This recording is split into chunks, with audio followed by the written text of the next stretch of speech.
আসসালামু আলাইকুম, কেমন আছেন সবাই? আশা করি সবাই খুব ভালো আছেন। চলে আসলাম HTML এর নতুন আরো একটি এপিসোড নিয়ে। চলুন শুরু করা যাক। তার আগে যারা এখনো আমার চ্যানেলকে সাবস্ক্রাইব করেননি তারা সাবস্ক্রাইব করে পাশে থাকা বেল আইকন প্রেস করে রাখুন। আর যারা ইতিপূর্বে সাবস্ক্রাইব করেছেন তাদেরকে অসংখ্য ধন্যবাদ। আমরা আজকের যে বিষয়টি জানবো সেটি হচ্ছে HTML class attribute. HTML class attribute এটি কি? এটি সম্পর্কে আমরা আগে কিছু জেনে নিই। ক্লাস অ্যাট্রিবিউট HTML এলিমেন্টের একটি ক্লাস নির্দিষ্ট করতে ব্যবহৃত হয়। তাছাড়া একাধিক HTML এলিমেন্টস একই ক্লাস শেয়ার করতে পারে। ক্লাস অ্যাট্রিবিউট একটি স্টাইল শীটে একটি শ্রেণীর নাম নির্দেশ করতে ব্যবহৃত হয়। তাছাড়া একটি জাভাস্ক্রিপ্ট দ্বারা নির্দিষ্ট শ্রেণীর নামের সাথে উপাদানগুলি অ্যাক্সেস এবং ম্যানিপুলেট করার জন্য ব্যবহার করা যেতে পারে। ক্লাসের সিনট্যাক্স হলো ডট, অর্থাৎ আমরা ক্লাসের মধ্যে যতগুলো সিনট্যাক্স ব্যবহার করব সবগুলো ডট দিয়ে শুরু করব। আমরা প্র্যাকটিক্যাল দেখি। প্র্যাকটিক্যাল দেখার জন্য আমরা নোটপ্যাডে যাব। নোটপ্যাডে আমরা বডির মধ্যে একটি ক্লাস লিখব।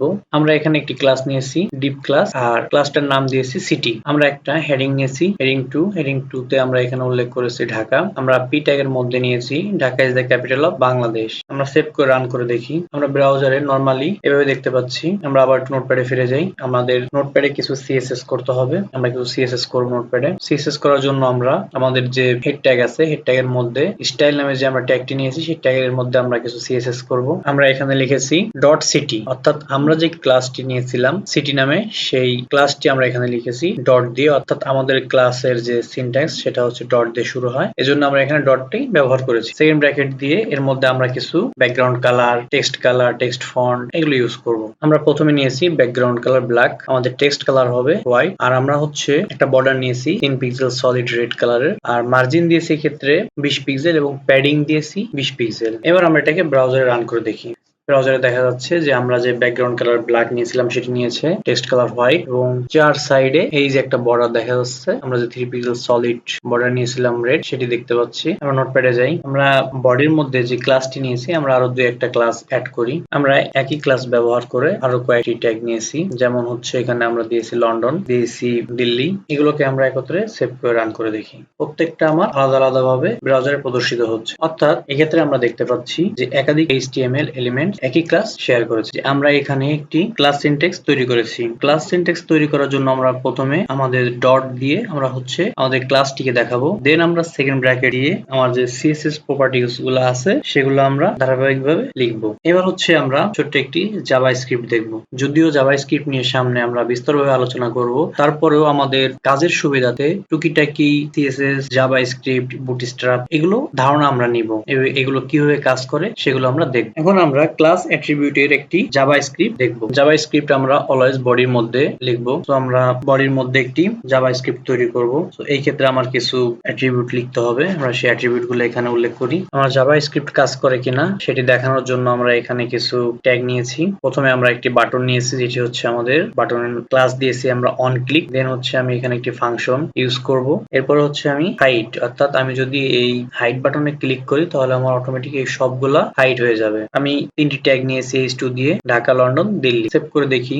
এই যে ঢাকা, লন্ডন, দিল্লি। এখন আমি যদি হাইটে ক্লিক করি তাহলে আমার লেখাগুলো হাইট হচ্ছে না। তো আমরা এটাকে হাইট করতে চাই, এটি কিসের মাধ্যমে? জাভাস্ক্রিপ্টের মাধ্যমে। নোটপ্যাডে যাই। এবার আমরা এখানে একটি জাভাস্ক্রিপ্ট লিখবো এই বডি এলিমেন্টের নিচের দিকে এসে। এখানে আমরা স্ক্রিপ্ট ট্যাগ ব্যবহার করেছি। এর মধ্যে হচ্ছে আমরা একটি ফাংশন নিয়েছি, ফাংশনটির নাম দিয়েছি মাই ফাংশন, যেটা হচ্ছে আমরা এই যে এখানে যে ক্লাসটি নিয়েছিলাম মাই ফাংশন নামে, সেই মাই ফাংশনটি এখানে আমরা দিয়েছি। সেকেন্ড ব্র্যাকেট দেওয়ার পরে আমরা এখানে একটি ভ্যারিয়েবল নিয়েছি, যেটি হচ্ছে x। আমাদের x নামে আমরা একটি ভ্যারিয়েবল নিয়েছি। এরপর হচ্ছে আমরা এখানে document dot get element by class name দিয়েছি। ক্লাস নেম যেটি আমাদের ছিল সিটি, এই যে আমরা যে ক্লাস নেমটি নিয়েছিলাম সিটি নামে সেই ক্লাস নেমটি এখানে আমরা দিয়েছি। এবার হচ্ছে আমরা for variation i equal to 0 i greater than x dot length হচ্ছে i প্লাস প্লাস, আবার x দিয়ে আমরা থার্ড ব্র্যাকেট দিয়েছি, দিয়ে i দিয়েছি। দেন হচ্ছে আমরা স্টাইল ডট ডিসপ্লে আমরা এখানে নান করেছি, অর্থাৎ আমরা হচ্ছে এই যে বাটনটি নিয়েছি হাইড নামে, আমরা এই হাইডে যদি আমরা ক্লিক করি তাহলে হচ্ছে আমাদের টোটাল যে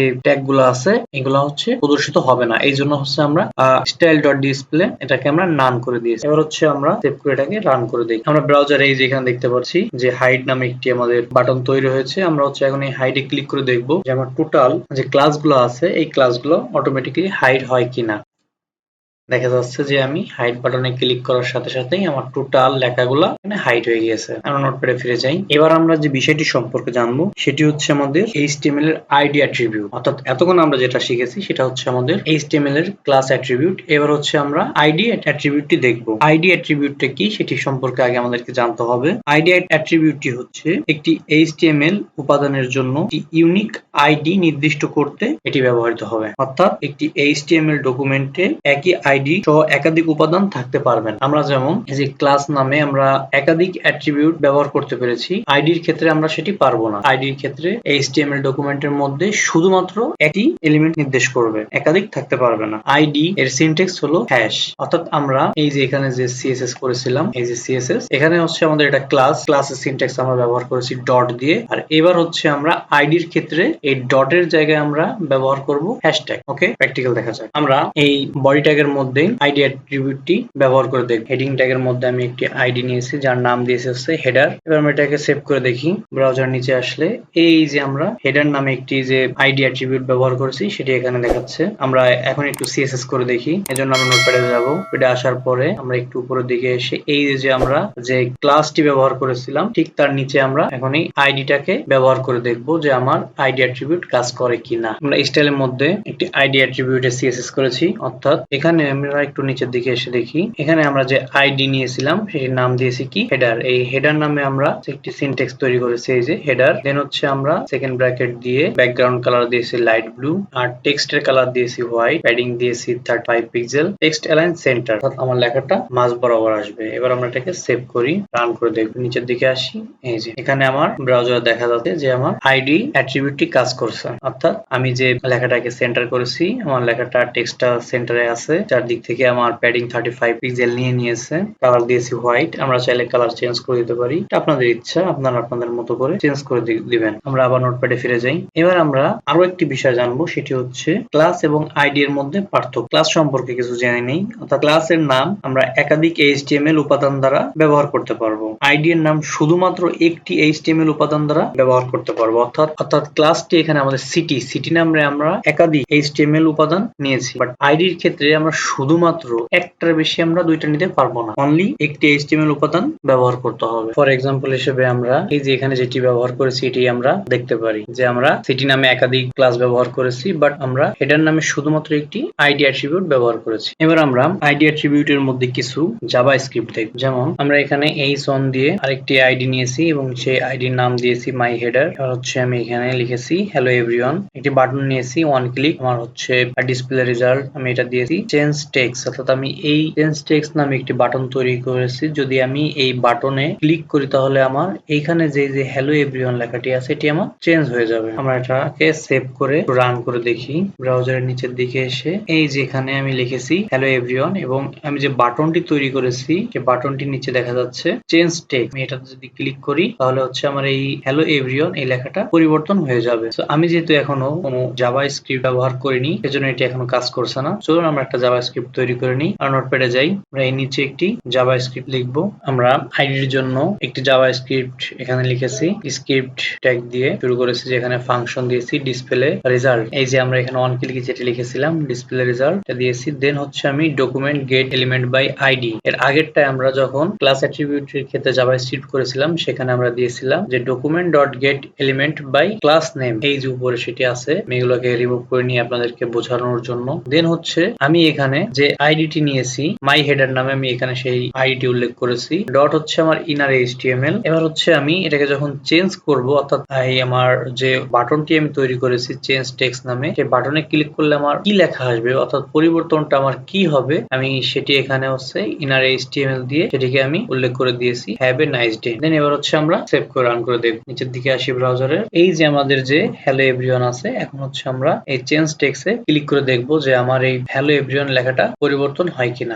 আমরা করে দেখি, হ্যাঁ, আমি যখনই চেঞ্জ টেক্সটে ক্লিক করেছি তখনই আমার হচ্ছে হ্যাভ এ নাইস ডে এই লেখাটি আসছে। যেখানে আগে লেখা ছিল হ্যালো এভরিওয়ান সেই লেখাটার পরিবর্তে হ্যাভ এ নাইস ডে এই লেখাটি চলে এসেছে। আমরা আবার নোটপ্যাডে যাই। এখন আমরা মজার একটি জাভাস্ক্রিপ্ট দেখব যেটির সাহায্যে আমরা একটা বাল্বকে অন এবং অফ করতে পারবো। চলুন দেখে নেওয়া যাক। আমরা এখানে ইমেজ পর হচ্ছে আমরা একটা আইডি নিয়েছি, আইডির নাম দিয়েছি আমরা মাই ইমেজ। এরপর আমার সোর্স ফাইল, আমার এই পিকচারটা কোথায় আছে সেই সোর্স ফাইল স্টাইল আমি এখানে দিয়েছি। আমার এই পিকচারের উইডথ দিয়েছি আমি 100 এবং হাইট দিয়েছি 180। পি দিয়ে হচ্ছে আমি প্যারাগ্রাফ ট্যাগ নিয়েছি, যেখানে আমি হচ্ছে বাটন দিয়েছি একটি, আর এই বাটনের টাইপ দিয়েছি button on click light one. এই লাইট ওয়ান এর ক্ষেত্রে হচ্ছে আমার নাম দিয়েছি লাইট ওয়ান। দ্বিতীয়টার ক্ষেত্রে সবই ঠিক আছে, আমি শুধুমাত্র ওয়ান ক্লিকের এখানে দিয়েছি লাইট জিরো, অর্থাৎ জিরো মানে হচ্ছে আমার অফ। আমরা জানি গণিতের ভাষায় অন মানে হচ্ছে অন, জিরো মানে হচ্ছে আমার অফ, তো আমরা এখানে সেটি ব্যবহার করেছি। আমরা এটাকে রান করে দেখি, ব্রাউজারের নিচের দিকে আসি। হ্যাঁ, এই যে আমার এখানে হচ্ছে আমি যে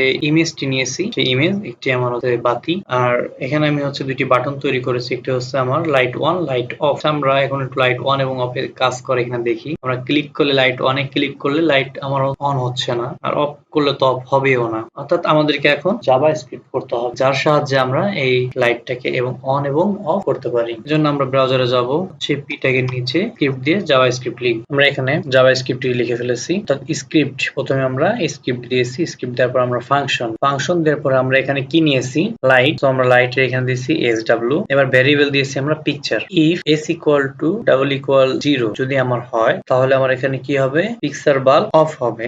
এলস এর ক্ষেত্রে আমার যদি আমার এলস হয়, সেক্ষেত্রে আমরা পিকচার কি হবে, আমার অন হবে। লাস্টে আমরা দিয়েছি কি document dot get element by ID, হচ্ছে আমরা আইডি ব্যবহার করেছি এবং সোর্সের এখানে আমরা পিকচার ব্যবহার করেছি পিক। এবার আমরা এটাকে সেভ করে রান করে দেখি। এবার হচ্ছে আমরা এখানে লাইট অন এবং অফ দুটি দেখব। প্রথমে আমরা হচ্ছে লাইটটাকে অন করে দেখবো যে আমাদের লাইটটি অন হয় কিনা। আমরা লাইট অন বাটনে ক্লিক করছি, আমার বাল্ব জ্বলে উঠছে। এবং আমি যদি এখন এই লাইট অফ বাটনে ক্লিক করি, তাহলে আমার লাইটটি অফ হয়ে যাবে। আমি অফ বাটনে ক্লিক করে দেখি, অন অফ অন অফ। আমার এই জাভা স্ক্রিপ্টটি 100% কাজ করেছে। আমরা ব্রাউজারে ফিরে যাব। এবার হচ্ছে আমরা যে বিষয়টি যে দেখবো সেটি হচ্ছে আমাদের লিঙ্ক। অর্থাৎ আমরা যদি এক্সটার্নাল সিএসএস, যে আমাদের এক্সটার্নাল স্টাইল শিট আছে, আমরা যদি এক্সটার্নাল স্টাইল শিটকে আমাদের এই এইচটিএমএল এর সাথে লিংক করাতে চাই, তাহলে আমাদেরকে একটি এইচটিএমএল লিংক ব্যবহার করতে হবে। আমরা এই লিংকটি হচ্ছে আমাদের হেড যে ট্যাগটি আছে, এই হেড ট্যাগের মধ্যে ব্যবহার করব। আমি এখানে লিখেছি লিংক রিলেশন দিয়েছি আমি এখানে, স্টাইল শিট হাইপার রেফারেন্স দিয়েছি আমি এখানে RaNa.css। অর্থাৎ আমি এখানে বোঝাতে চাচ্ছি যে আমার এক্সটার্নাল একটি RaNa.css নামে স্টাইল শিট আছে, সেটিকে আমি এই HTML এর সাথে লিংক করাতে চাই। যদি আমি লিংক করাতে চাই, তাহলে আমি এখানে যে লিংক HTML লিংকটি দিয়েছি আমি সেম এভাবে করব। আর যদি আমরা এক্সটার্নাল CSS ব্যবহার করতে না চাই, তাহলে এই হেডের মধ্যে আমরা স্টাইল লিখে আমরা আমাদের CSS এর কাজগুলো সম্পূর্ণ করতে পারবো। সো আজকের মতো এখানে বিদায় নিচ্ছি, দেখা হবে সামনে নতুন কোনো এপিসোডে। এই পর্যন্ত সুস্থ থাকুন, ভালো থাকুন, আল্লাহ হাফেজ, আসসালামু আলাইকুম।